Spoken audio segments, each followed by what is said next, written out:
నమస్కారం, నా పేరు బాలా. బీసీఎన్ న్యూస్ కి స్వాగతం. ముందుగా ముఖ్యాంశాలు. పేదల ఇంటి నిర్మాణాలను పరిశీలించిన కేంద్ర సహాయ మంత్రి వర్మ. కొంతమంది లబ్ధిదారుల చేత గృహ ప్రవేశం.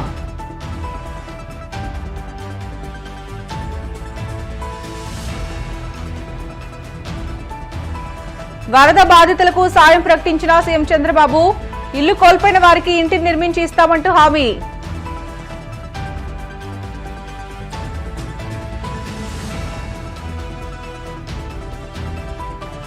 రాజధానిలో రైతుల ఇళ్లకు వెళ్లిన మంత్రి నారాయణ. భూములిచ్చిన వారి నుంచి అంగీకార పత్రాల స్వీకరణ.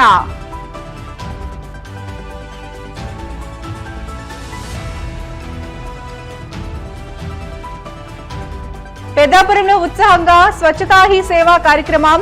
పరిసరాలను శుభ్రంగా ఉంచుకోవాలంటూ ప్రజలకు ఎమ్మెల్యే నిమ్మకాయల చినరాజప్ప సూచన.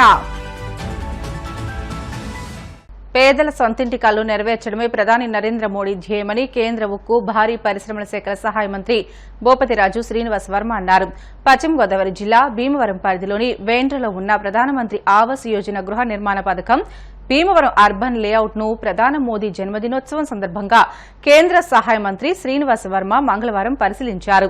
ఈ లేఅవుట్ లో నిర్మాణం పూర్తయిన ఇళ్లను ఆయన మంగళవారం సందర్శించి కొందరు లబ్దిదారులతో గృహ ప్రవేశం చేయించారు. ఈ సందర్భంగా శ్రీనివాస్ వర్మ మాట్లాడుతూ గత 5 ఏళ్ల వైసీపీ పాలనలో సంక్షేమ పథకాల పేరిట ప్రజాధనాన్ని దోచుకున్నారని ఆరోపించారు. ప్రజాధనం దుర్వినియోగం చేసిన వారిని వదలబోమని హెచ్చరించారు. గత ప్రభుత్వ హయాంలో జరిగిన అక్రమాలపై దర్యాప్తు జరుగుతుందని అన్నారు. అర్బన్ లేఅవుట్ లో అన్ని సదుపాయాలు కల్పిస్తామని హామీ ఇచ్చారు. గృహ నిర్మాణ తాత్కాలిక పీడీ పిచ్చయ్య మాట్లాడుతూ 4786 ఇళ్లకి గాను 2864 ఇళ్లు మంజూరయ్యాయని చెప్పారు. తారకరామ కన్స్ట్రక్షన్స్ చైర్మన్, గృహ నిర్మాణ పథకం కాంట్రాక్టర్ పల్లా యేసుబాబు మాట్లాడుతూ నాణ్యతలో రాజీ పడకుండా గృహ నిర్మాణాలు చేపట్టామని చెప్పారు. వివిధ దశల్లో గృహ నిర్మాణాలు చురుగ్గా సాగుతున్నాయని పేర్కొన్నారు. ఈ కార్యక్రమంలో మున్సిపల్ కమిషనర్ రామచంద్రారెడ్డి, గృహ నిర్మాణ శాఖ divisional head VN Venugopal, DEE P Sivaramaraju, AE CH సాంబశివరావుతో పాటు పలువురు నాయకులు పాల్గొన్నారు. ఈరోజు భారత ప్రధానమంత్రి నరేంద్ర మోడీ గారి యొక్క పుట్టినరోజు సందర్భంగా అనేక కార్యక్రమాలని నిర్వహించడం జరుగుతుంది. భారతదేశంలో పెద్ద ఎత్తున పేదల యొక్క గృహ అవసరాలను గుర్తించి, అలాగే పేదల యొక్క త్రాగునీటి సౌకర్యాన్ని గుర్తించినటువంటి వ్యక్తి ప్రధాని నరేంద్ర మోడీ గారు. ఏదైతే పేదలకు సొంతింటి కళ నిజం చేయాలనేటువంటి ఆలోచనతో దాదాపు గత 5 సంవత్సరాల్లో భారతదేశంలో 4 కోట్ల గృహాలు మంజూరు చేసినటువంటి వ్యక్తి నరేంద్ర మోడీ గారు. మళ్ళీ ఇప్పుడు కొత్తగా గృహాలను మంజూరు చేయడం జరిగింది. అయితే ఈ గృహాలను మంజూరు చేసినటువంటి సందర్భంలో కేంద్ర ప్రభుత్వం అర్బన్ లబ్ధిదారులకు 1,50,000, అలాగే గ్రామీణ పథకానికి 1,50,000 ప్లస్ ఎన్ఆర్ఈజీఎస్ 30,000, 1,80,000 సమకూరుస్తూ ఉంది. భీమవరానికి సంబంధించి, టౌన్కి సంబంధించి ఎవరైతే ఉన్నారో వారికి భీమవరం శివారు విశాఖోడేరు గ్రామ పంచాయతీలో గృహాలు కేటాయించడం జరిగింది. దాదాపు 4,786 ప్లాట్లకు ఇక్కడ లేఅవుట్ చేస్తే 2,869 శాంక్షన్ అయ్యాయి హౌసెస్. 2,069 శాంక్షన్ అయితే అందులో రకరకాల పనులు కొంతమంది పూడ్చుకుని, కొంతమంది బేస్మెంట్ లెవెల్లో, కొంతమంది స్లాబ్ వేసుకుని వదిలేసి, కొంతమంది ఇంకొంచెం పనులు చేసుకుని, కొంత స్తోమత ఉన్నోళ్ళు శుభ్రంగా ఇల్లు తయారు చేసుకున్నప్పుడు మేము ఉన్నటువంటి ఇంటి మాదిరిగా వాళ్ళు ఇంకొక 2-3 లక్షల రూపాయలు అదనంగా బ్యాంకు లోన్ సమకూర్చడం ద్వారా, వారి నిధులు సమకూర్చడం ద్వారా పూర్తి చేయడం జరిగింది. ఇవాళ ఒక ఇల్లు లక్ష్మి గారు చక్కగా ఇల్లు తయారు చేసుకుంటే ఇవాళ ఆవిడ గృహప్రవేశం చేయడం జరిగింది. మేమందరూ కూడా రావడం జరిగింది. అయితే చాలామంది ఇక్కడ నివాసం ఉండలేనటువంటి పరిస్థితులు కనపడతా ఉంది. సరైనటువంటి రహదారి లేదు. ముఖ్యంగా ఇప్పుడు మండుటెండలోనే కూడా సరైనటువంటి రహదారి లేదు. వర్షం కురిస్తే అసలు రాలేనటువంటి పరిస్థితి. సరే, కేంద్ర ప్రభుత్వం ఇంత పెద్ద ఎత్తున గృహాలు కోట్లాది గృహాలు మంజూరు చేస్తే ఇన్ఫ్రాస్ట్రక్చర్ కూడా కేంద్ర ప్రభుత్వం డబ్బులు ఇవ్వడం జరిగింది, రోడ్ల కోసం, త్రాగునీరు కోసం. అయితే గతంలో ఉన్నటువంటి ప్రభుత్వం దీని ప్రయోజనాలను గాలికి వదిలేసినటువంటి పరిస్థితి మనకు కనపడతాం. ఇంత పెద్ద పథకానికి సరైనటువంటి మినిమం కనీసం రోడ్డు సౌకర్యం, త్రాగునీటి సౌకర్యం, ఈ 2 ఉంటే దాదాపు ఈవేళ ఇక్కడ 500 మంది కుటుంబాలు ఈ రోజు వచ్చి నివాసం ఉండటానికి అనువైన పరిస్థితులు ఇక్కడ ఉన్నాయి. వీటి మీద జరుగుతాయి ఎంక్వైరీ. ఫండ్స్ డైవర్షన్ అనేది ఎవరు చేసినా తప్పండి. ప్రజలకు ఉపయోగపడవలసినటువంటి డబ్బులు అన్నీ మళ్లించి సంక్షేమ పథకాలు అనేటువంటి ముసుగు పేరు పెట్టి ఆ సంక్షేమ పథకాలు అనేటువంటి ముసుగులో చాలామంది భోజనం చేశారు. కాబట్టి వాటి మీద దర్యాప్తు జరుగుతుంది. ప్రజాధనం రూపాయి దుర్వినియోగమైన చర్యలు తీసుకుంటారు. 100 రోజుల పాలనలో విపత్కర పరిస్థితులను ఎదుర్కొంటూ ముందుకు వెళ్తున్నామని ముఖ్యమంత్రి చంద్రబాబు నాయుడు పేర్కొన్నారు. ఈ మేరకు సచివాలయంలో ఏర్పాటు చేసిన మీడియా సమావేశంలో ఆయన మాట్లాడుతూ వరద బాధితులకు ప్రత్యేక ప్యాకేజీ ప్రకటించారు. భారీ వర్షాలు, వరదల కారణంగా ఇల్లు కోల్పోయిన వారికి ఇల్లు కట్టిస్తామని, ప్రతి ఇంటికి 25,000 ఆర్థిక సాయం చేస్తున్నామని, మొదటి అంతస్తులో ఉండే వారికి 10,000, ఇళ్లలోకి నీళ్లు వచ్చిన వారికి 10,000, చిరు వ్యాపారులకు 25,000 చొప్పున పరిహారం ఇస్తామని అన్నారు. 2 వీలర్స్ కు 3,000, 3 చక్రాల వాహనాలకు 10,000 చొప్పున ఇస్తామని తెలియజేశారు. బుడమేరు పాలకుల నిర్లక్ష్యం, వాళ్ళు చేసిన అవకతవకలు ఒక శాపంగా మారింది. ఆ రోజు బుడమేరు గాని తెలుగుదేశం ప్రభుత్వ హయాంలో పెట్టినటువంటి పనులు పూర్తి చేసుంటే మోడర్నైజేషన్లో ఈ ఇబ్బంది వచ్చేది కాదు. అది చేయకుండా బ్రీచెస్ను కూడా క్లోజ్ చేయకుండా వదిలిపెట్టే పరిస్థితికి వచ్చారు. బుడమేరు పూర్తిగా దురాక్రమణలు, కబ్జాలు చేసే పరిస్థితికి వచ్చారు. నీళ్లు పోయే పరిస్థితి లేకుండా కడాన ఎన్ని విధాలుగా ఇబ్బంది పడాలనో అన్ని విధాలుగా ఇబ్బంది పడి మేము వచ్చిందే రేపు 20వ తారీఖు 100 రోజులు అవుతుంది. ఈ 100 రోజుల్లో ఇన్ని విపత్కరమైన పరిస్థితులు ఎదుర్కొంటూ ముందుకు పోయే పరిస్థితికి వచ్చాం. దీనికి యాడెడ్ మీరు చూస్తే వీళ్ళ నిర్లక్ష్యం, వీళ్ళ ఫోటోలు, వీళ్ళ పార్టీ కలర్ ఉండే బోట్లు, అవి కూడా ఒక్కొక్కటి 40 మెట్రిక్ టన్నుల బోట్లు, 3 బోట్లు వదిలిపెట్టారు. అవి వచ్చి నేరుగా కొట్టిన విధానం మీరు చూస్తే 11,43,000 క్యూసెక్స్ ఆఫ్ వాటర్ వచ్చే సమయంలో ఆ ఫ్లోలో వచ్చి ఆ వెలాసిటీలో విధానం మీరు చూస్తే 11,43,000 క్యూసెక్స్ ఆఫ్ వాటర్ వచ్చే సమయంలో ఆ ఫ్లోలో వచ్చి ఆ వెలాసిటీలో వచ్చి నేరుగా ఏదైతే ఉందో ఆ సపోర్టింగ్ కౌంటర్ వెయిట్ ను కొట్టే పరిస్థితి వచ్చింది. దాంతో కౌంటర్ వెయిట్ ఇరిగిపోయే పరిస్థితి వచ్చాయి 2. మొన్నటి వరకు అవన్నీ రిపేర్లు చేశాం. అవి తీయడానికి ఎంత కష్టపడ్డారో మీరు చూశారు. రాష్ట్రంలో ఉండే గజ ఈతగాళ్లందరూ వచ్చి, అనుభవం ఉండేవాళ్ళు వచ్చి తీసిన తీలిన పరిస్థితి, అంత వెయిట్ ఉన్నాయి నీళ్లు తగ్గిన తర్వాత.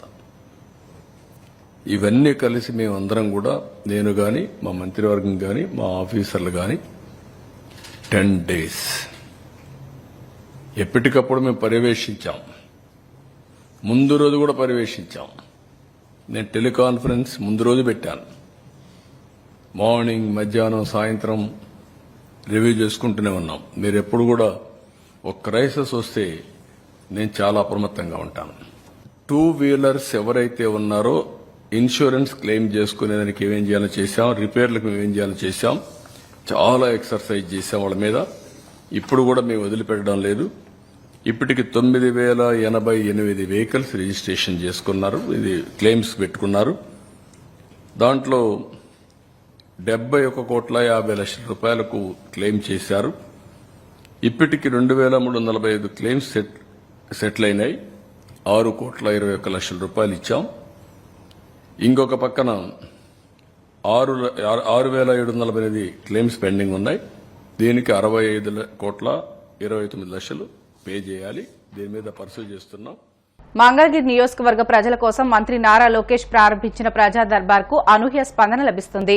ఈ కార్యక్రమం కేవలం మంగళగిరి ప్రజల కోసమే నిర్వహిస్తున్నప్పటికీ రాష్ట్ర నలుమూలల నుంచి ప్రజలు పెద్ద ఎత్తున తరలివచ్చి యువనేతకు సమస్యలు చెప్పుకుంటున్నారు. తెల్లవారుజాము నుంచే ఉండవల్లిలోని చంద్రబాబు నివాసం వద్ద పెద్ద ఎత్తున జనం బార్లు తీరారు. రోజురోజుకు ప్రజల నుంచి వస్తున్న స్పందన నేపథ్యంలో రాష్ట్రంలోని అన్ని నియోజకవర్గాల్లో ఈ కార్యక్రమాన్ని చేపడుతూ ప్రజల నుంచి అర్జీలను స్వీకరిస్తున్నారు. రాష్ట్ర నలుమూలల నుంచి ఎంతమంది వచ్చినా ఓపిగ్గా వారి నుంచి వినతులు స్వీకరిస్తూ లోకేష్ భరోసా ఇచ్చారు. మన చుట్టూ ఉన్న పరిసరాలను శుభ్రంగా ఉంచుకునేందుకు ప్రతి ఒక్కరూ కృషి చేయాలని, పరిసరాల శుభ్రతతోనే ఆరోగ్యకరమైన వాతావరణం, సమాజం ఏర్పడుతుందని పెద్దాపురం ఎమ్మెల్యే నిమ్మకాయల చినరాజప్ప పేర్కొన్నారు. పెద్దాపురం పురపాలక సంఘం ఆధ్వర్యంలో మున్సిపల్ సెంటర్లో స్వచ్ఛతా హీ సేవ కార్యక్రమంలో పాల్గొని ప్రసంగించారు. అనంతరం సామర్లకోట గాంధీ బొమ్మ సెంటర్ వద్ద స్వచ్ఛతా మహోత్సవ ర్యాలీ, స్వచ్ఛతా హీ సేవ ప్రతిజ్ఞ నిర్వహించారు. ఈ కార్యక్రమంలో కాకినాడ జిల్లా Janasena party incharge Tummala Ramaswamy, Peddapuram municipal chairperson Boddu Tulasi Mangatayaru, Samarlakota chairperson Gangireddy Arunakrishnamurthy, మాజీ municipal chairman Raja Suribabu Raju, Peddapuram municipal commissioner KV Padmavathi, Samarlakota commissioner Srividya, Samarlakota Peddapuram నాయకులు, కార్యకర్తలు పాల్గొన్నారు.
రాజధాని కోసం భూములిచ్చిన రైతుల ఇంటికి స్వయంగా వెళ్లి వారి అనుమానాలు తీరుస్తున్నామని మంత్రి నారాయణ తెలిపారు.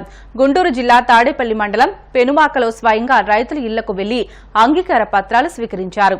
అనంతరం ఆయన మీడియాతో మాట్లాడుతూ పెనుమాకలో 6 రైతులు 7.2 ఎకరాల భూమిని ఇచ్చారని గుర్తు చేశారు. 2015లో కేవలం 58 రోజుల్లోనే 34,000 ఎకరాల భూమిని రైతులు ల్యాండ్ పూలింగ్ కు ఇచ్చారని గుర్తు చేశారు. 2014 నుంచి 19 పీరియడ్లో ఇక్కడ ల్యాండ్ పూలింగ్ క్యాపిటల్ సిటీ 217 చదరపు కిలోమీటర్లు నిర్ణయించి ల్యాండ్ పూలింగ్ అడిగితే రైతు సోదరులు కేవలం 2015 జనవరి 1 నోటిఫికేషన్ ఇస్తే 2015 ఫిబ్రవరి 28వ తేదీకి అంటే 58 రోజుల్లో 34,000 ఎకరాలు ఇచ్చారు.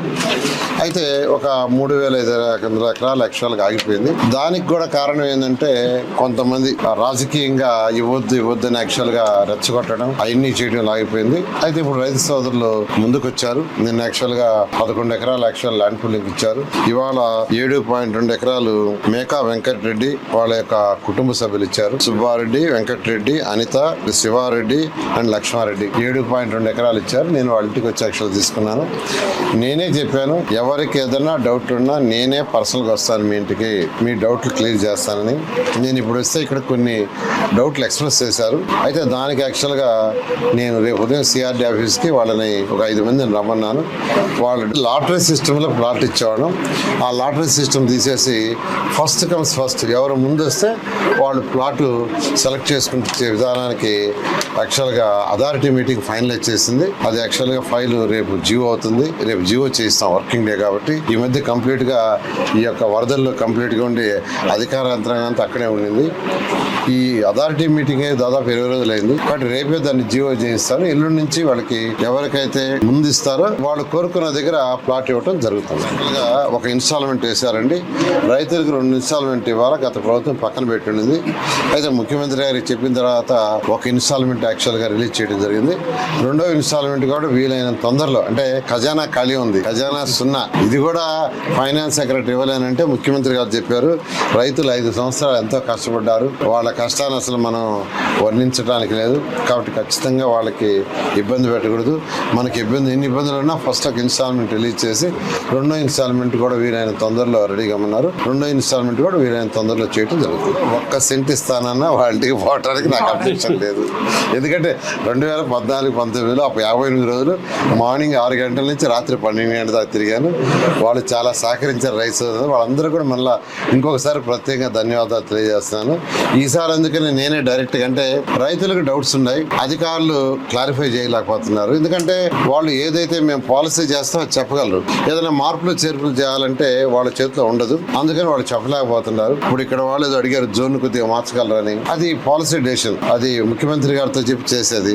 అందుకని రేపు సిఆర్డీ ఆఫీస్కి వస్తే నేను ఫస్ట్ స్టడీ చేసి అధికారులతో, తర్వాత ముఖ్యమంత్రి గారికి చెప్పి అవసరమైతే దాన్ని మారుస్తాం. ఎందుకంటే ఏదైనా అమరావతి రాజధాని కావాలంటే ప్రజలకి రైతులకి ఏదైనా ఏదైనా చిన్న చిన్న ఇబ్బందులు ఉంటే ఆ ఇబ్బందులు చేయడానికి ఎటువంటి అభ్యంతరం లేదు. 1 సెంట్ కాదు 1/2 సెంటు ఇస్తానన్నా నేనే ప్రత్యేకంగా పోయి వాళ్ళ డౌట్స్ క్లారిఫై చేస్తాను. బెటర్లో షార్ట్ బ్రేక్ తీసుకుందాం. స్టివితాజ్.